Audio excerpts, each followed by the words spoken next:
শরীফ ওসমান হাদি এই শাহবাগে দাঁড়িয়ে তার সাংস্কৃতিক এবং রাজনৈতিক লড়াই শুরু করেছিল ভারতীয় এবং বৈদেশিক আগ্রাসনের বিরুদ্ধে, বাংলাদেশের সার্বভৌমত্বকে সমুন্নত রাখার পক্ষে। জুলাই গণঅভ্যুত্থানের মধ্য দিয়ে আমরা শুধু আওয়ামী লীগকে দেশ থেকে বিতাড়িত করি নাই, বরং ভারতীয় যে এস্টাবলিশমেন্ট রয়েছে তার বিরুদ্ধে জনগণ রায় ঘোষণা করেছে। 1971 সালের পর থেকে বাংলাদেশে আধিপত্য কায়েমের চেষ্টা করে পার্শ্ববর্তী দেশ ভারত। বাংলাদেশের রাজনৈতিক, অর্থনৈতিক, সাংস্কৃতিক সকল লড়াই এই আধিপত্যবাদের বিরুদ্ধে সংগঠিত হয়েছে।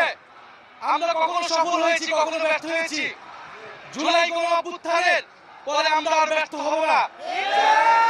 কিন্তু বন্ধুগণ, আমাদেরকে এটাও মনে রাখতে হবে, আমাদের এই লড়াইটা একটা গণতান্ত্রিক